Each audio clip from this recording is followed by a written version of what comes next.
Session में हम लोग अपना प्रोग्रामिंग लैंग्वेज पैराडाइम वाला सेक्शन है उसमें सेकंड पोर्शन देखने वाले हैं। सेकंड पोर्शन जो आपका है इसमें वो है लॉजिक लैंग्वेज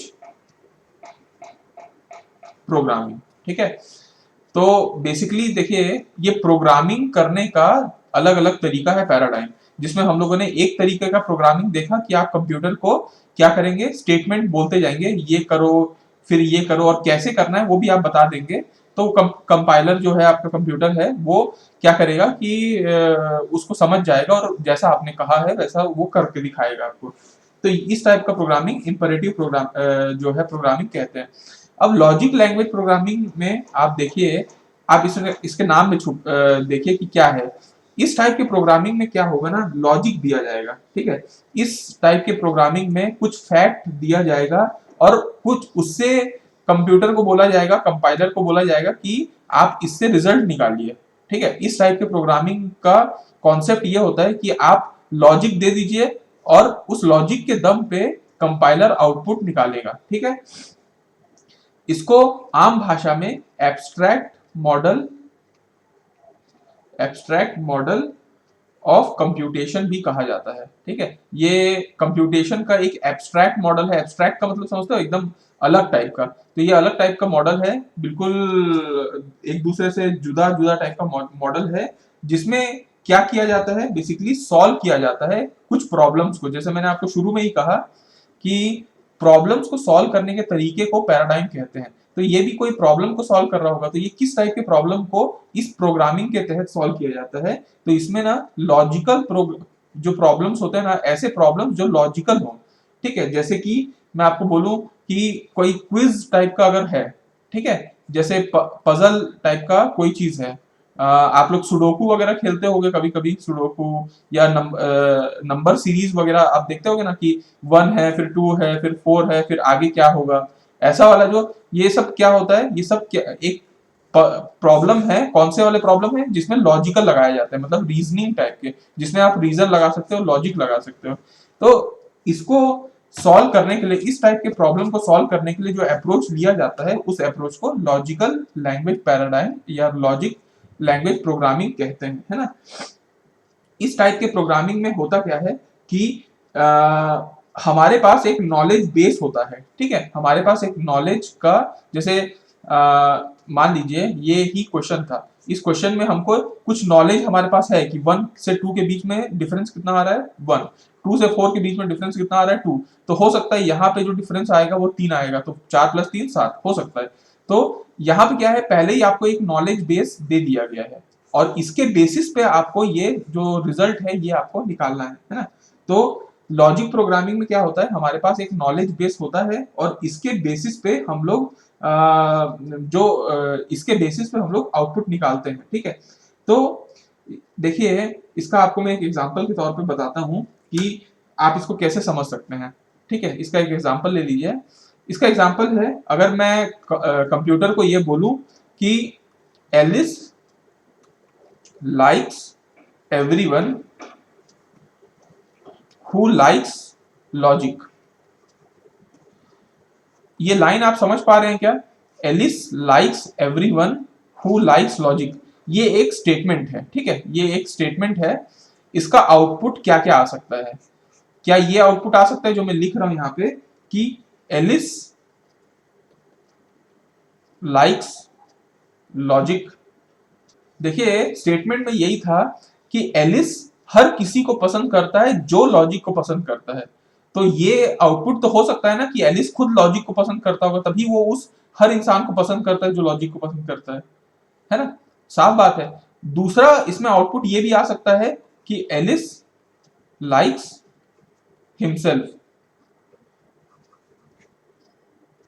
एलिस क्या करता है, हर किसी को लाइक करता है जो लॉजिक को लाइक करता है। तो अगर, तो ये हो सकता है कि एलिस लॉजिक को लाइक करे, लेकिन अगर एलिस भी लॉजिक को लाइक कर रहा है तो एलिस क्या करेगा? एलिस तो हर किसी को लाइक करता है जो लॉजिक को लाइक करता है, तो एलिस अगर लॉजिक को लाइक करता है तो एलिस मतलब अपने आप को भी लाइक करता है। तो ये स्टेटमेंट भी सही हो सकता है।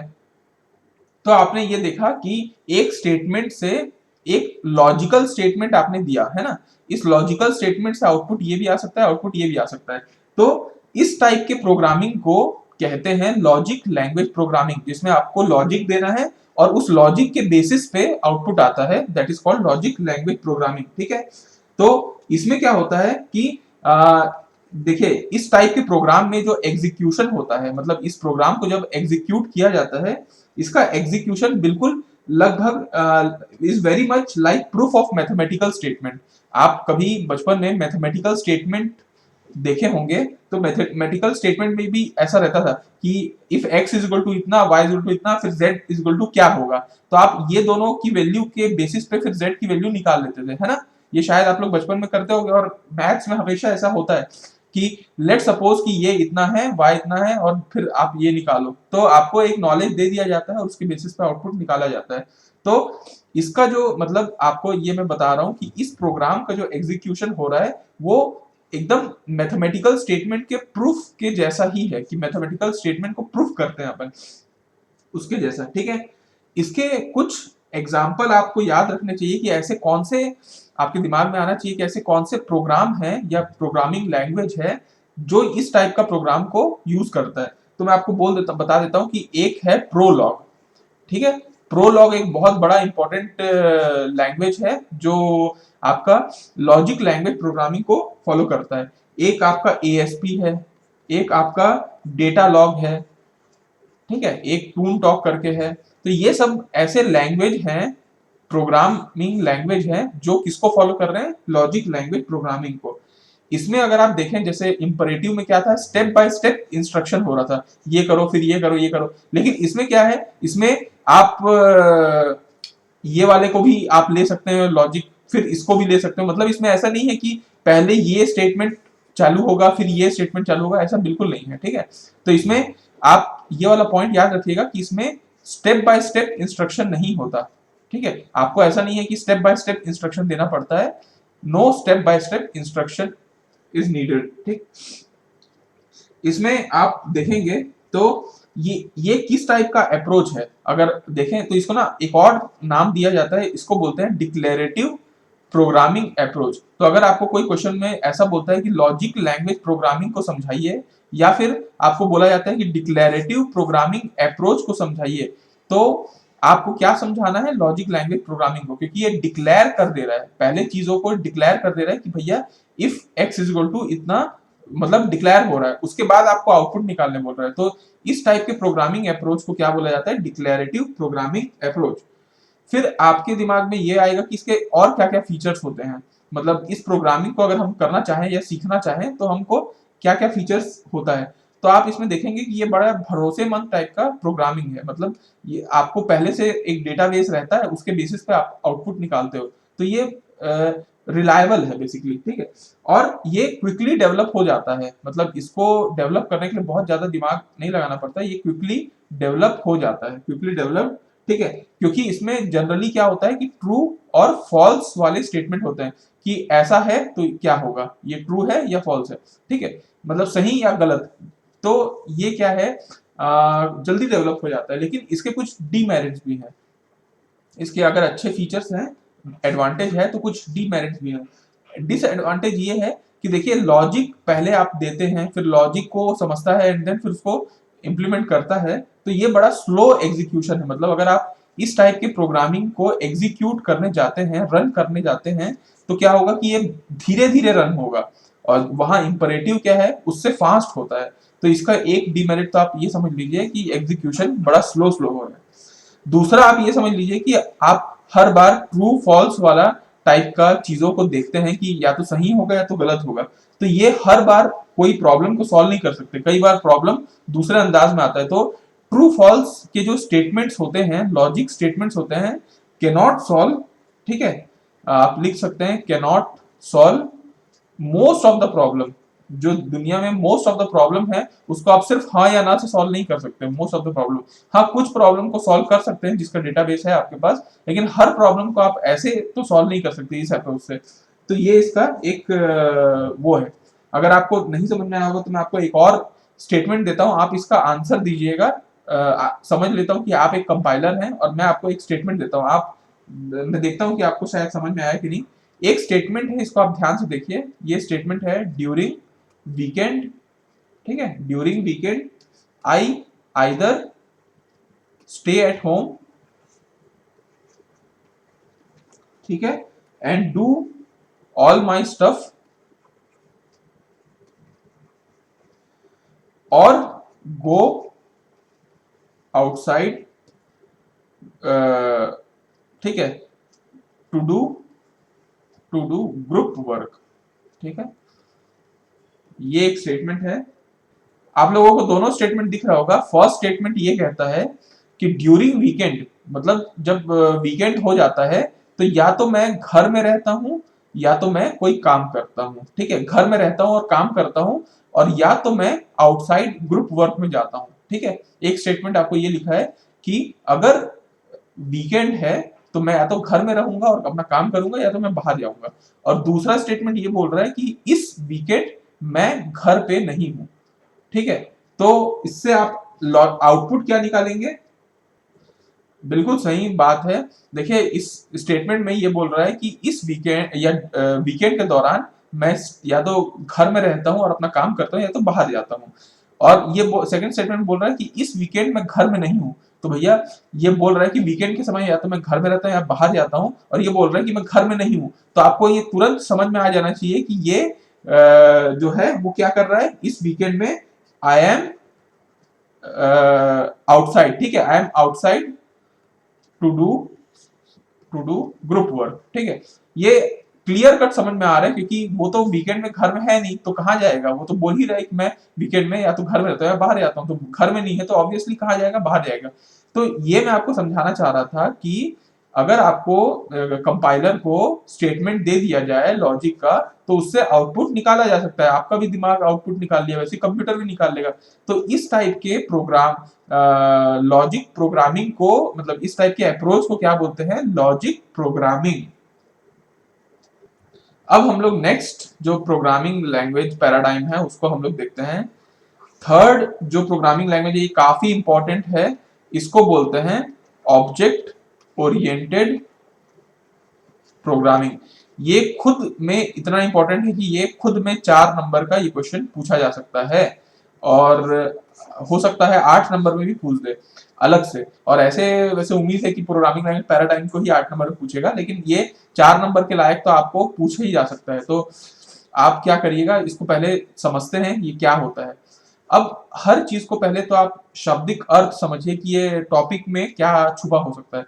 इसका मतलब है, देखिए ये पहला ये शब्द है, इसका मतलब है प्रोग्रामिंग, मतलब इसमें हम प्रोग्राम लिखने वाले हैं। अब किस टाइप से लिखने वाले हैं, क्योंकि एक टाइप का प्रोग्राम तो वो भी था, लॉजिक भी था, एक टाइप का प्रोग्राम सी भी था जो ऑब्जेक्ट ओरिएंट वो था, इंपरेटिव था। इसमें हम लोग क्या करने वाले हैं, इसमें क्या है ना, देखिए ऑब्जेक्ट ओरिएंटेड है। ओरिएंट का मतलब समझते हैं, ओरिएंट मतलब एक तरफ झुकाव। तो ये प्रोग्रामिंग किसके तरफ पूरा झुकाव है या किस पे फोकस किया हुआ है, ऑब्जेक्ट पे। तो अब आप इसकी कहानी थोड़ा सुनिए क्या है ये। देखिए एक मान लीजिए क्लास है ना, एक बड़ा सा क्लासरूम है जिसमें बहुत सारे स्टूडेंट यहाँ पे बैठते हैं, ठीक। अब आप इसको देखिए, हो सकता है ये ए स्टूडेंट है, ये बी स्टूडेंट है, और ऐसे बहुत सारे स्टूडेंट हैं।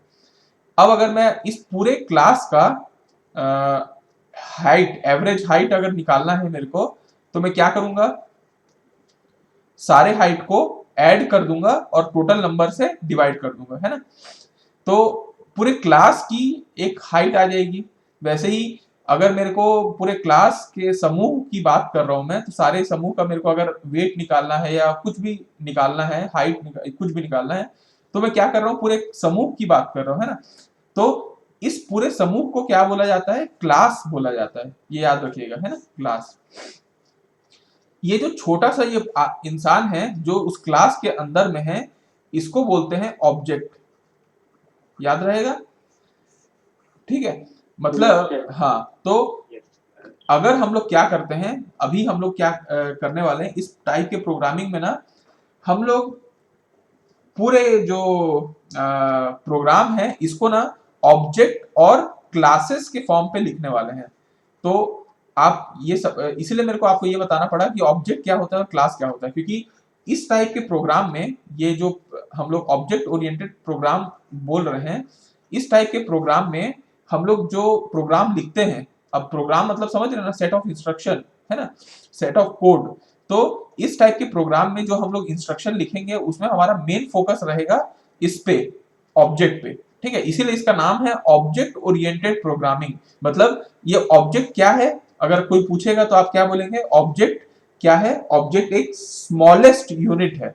मतलब आप अगर इस क्लास को देख पा रहे हैं तो इस क्लास का सबसे स्मॉलेस्ट यूनिट क्या है, कोई एक ऑब्जेक्ट, ये भी ऑब्जेक्ट है, ये भी ऑब्जेक्ट है।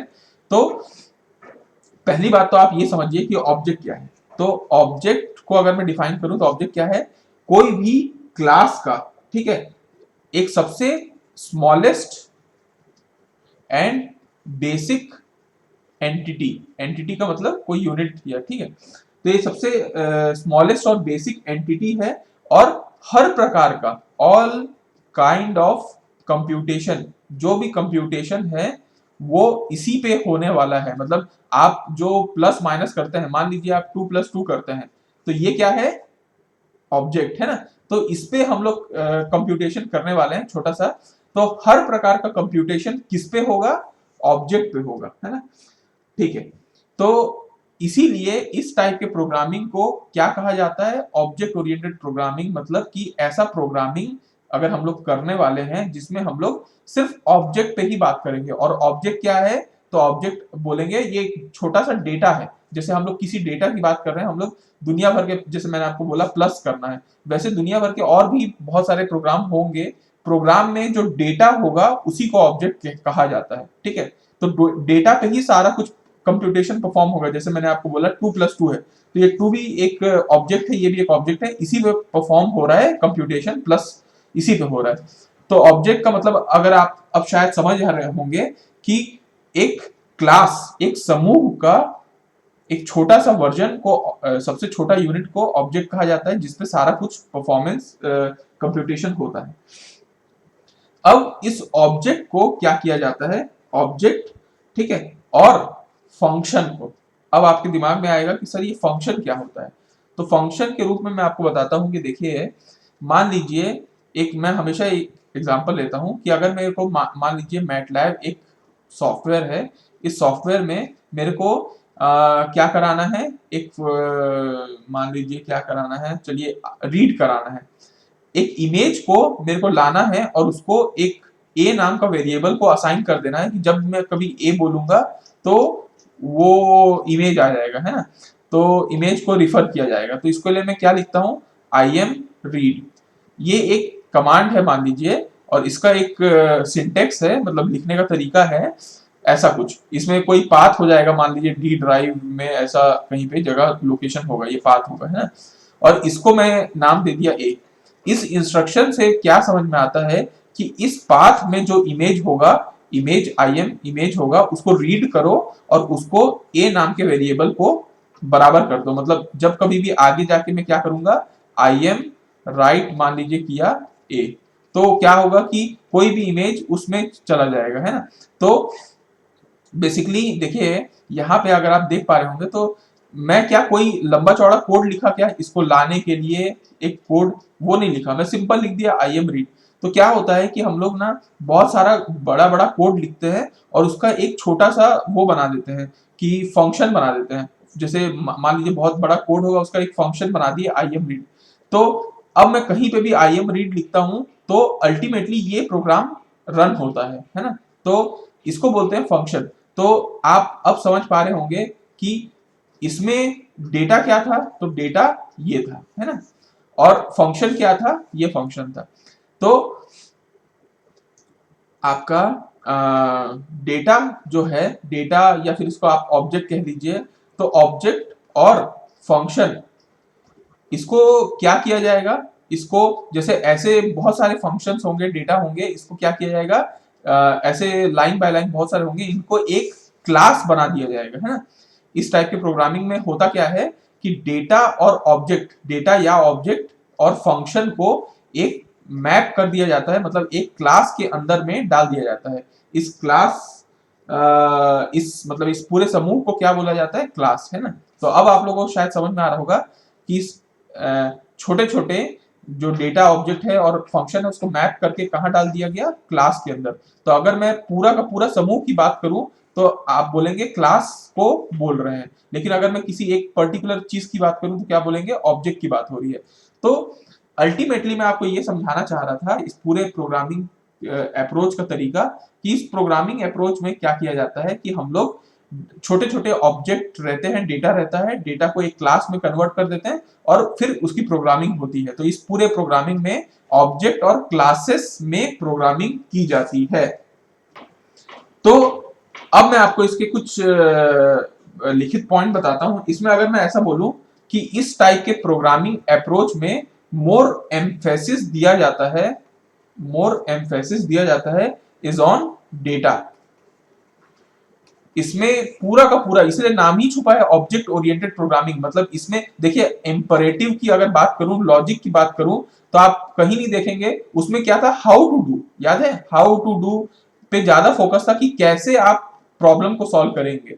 लॉजिक लैंग्वेज में आपको एक डेटाबेस दे रहा था, डिक्लेयर कर दे रहा था और उसके बेसिस पे आप आउटपुट निकालेंगे। लेकिन कहीं पे भी मेन जो इम्फेसिस है जो अंदर का, वो डेटा पे नहीं छुपा हुआ था। इस पूरे प्रोग्रामिंग अप्रोच में जो जोर लगाया जाता है वो सिर्फ और सिर्फ डेटा पे लगाया जाता है। उसको कोई मतलब नहीं कि कैसे आप प्रोग्राम सॉल्व करने वाले हैं, उसे कोई लेना देना नहीं। सिर्फ रहता है कि आपका डेटा क्या है और डेटा पे क्या करना है, बस इतना रहता है। इसका पूरा का पूरा इंफोसिस डेटा पे रहता है।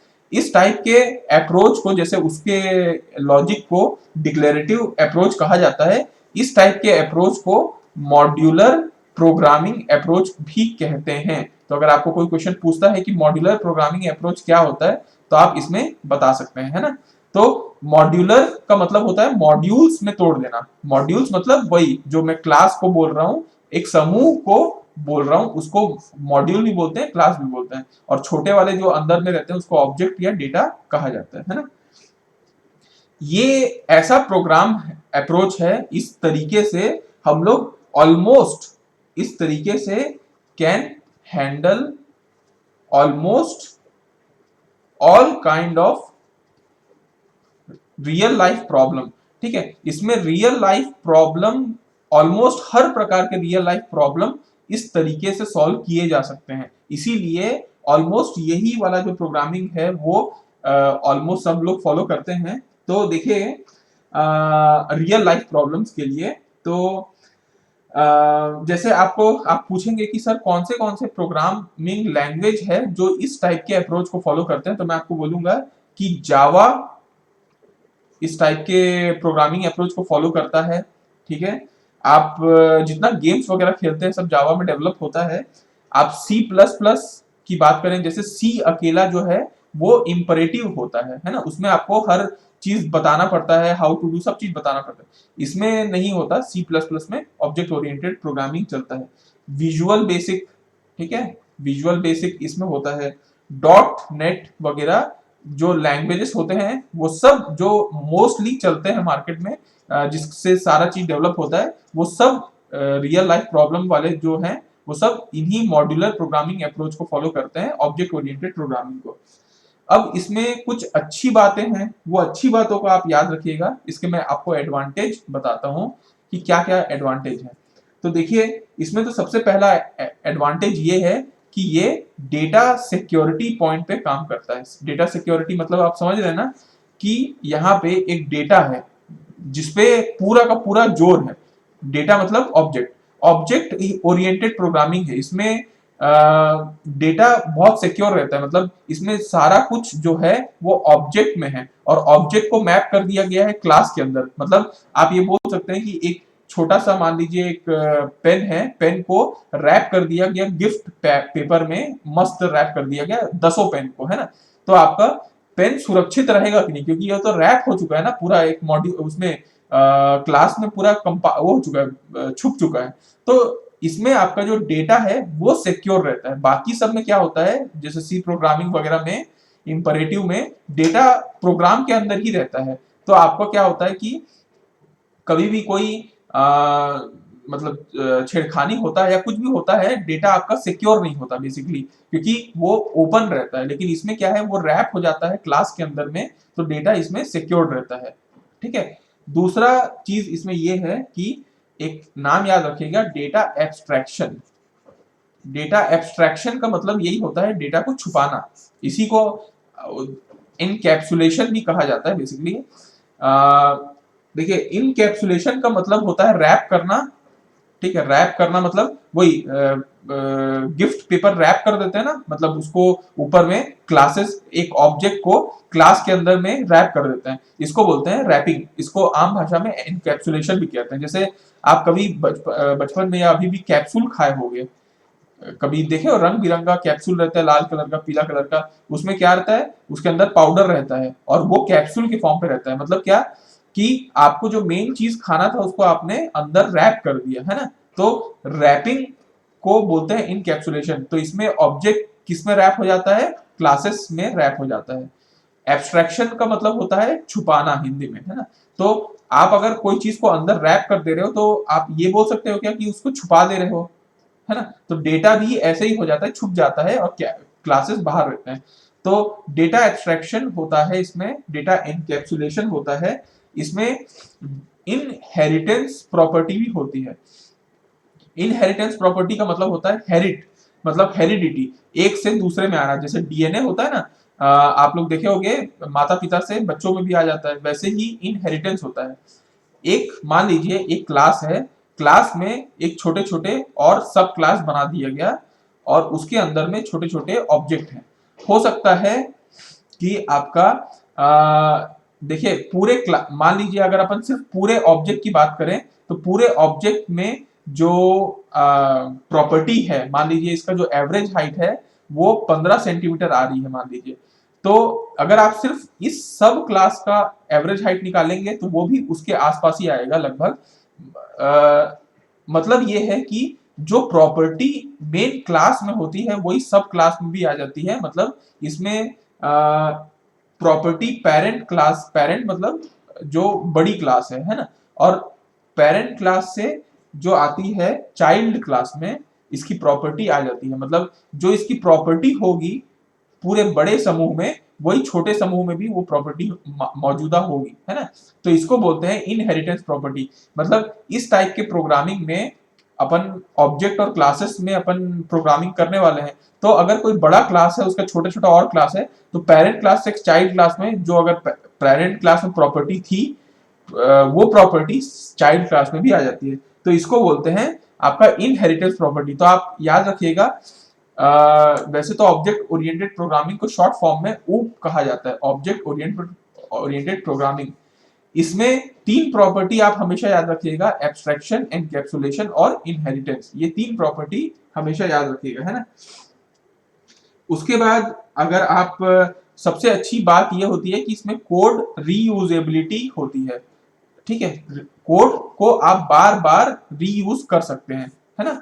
जैसे आप क्या किए, एक क्लास बना दिया, अब क्लास को बार बार आप यूज करते रहिए, कहीं पे भी आपको लगे तो फला, मान लीजिए ए क्लास आपका है, बी क्लास है, तो ए क्लास को का प्रॉपर्टी को आप यहाँ पे यूज कर लीजिए। तो कोड क्या होता है कि आप कोई चीज को मान लीजिए एक क्लास में बांध देते हैं, तो उस क्लास को आप कहीं पे भी बार बार यूज कर सकते हैं, आपको फिर से बार बार प्रोग्रामिंग नहीं करनी पड़ती। इस टाइप को कोड रीयूजेबिलिटी कहते हैं। ठीक है, तो ये बड़ा फ्लेक्सिबल टाइप का प्रोग्रामिंग का तरीका है जो बहुत आसान, अच्छा है और अच्छे से हो जाता है। ठीक है, तो इसके प्रॉपर्टीज में आप ये देख लीजिए, और एग्जांपल में अगर आपको और चाहिए तो आप ये भी बोल सकते हैं कि अभी जो लेटेस्ट में पाइथन वगैरह चलता है वो भी आपका इसी को फॉलो करता है। ठीक है, एक रूबी भी है, रूबी भी बहुत चलता है, तो रूबी भी इस टाइप के अप्रोच को फॉलो करता है जो रियल लाइफ प्रॉब्लम्स को सॉल्व करते हैं। तो ये आपका ऑब्जेक्ट ओरिएंटेड प्रोग्रामिंग है।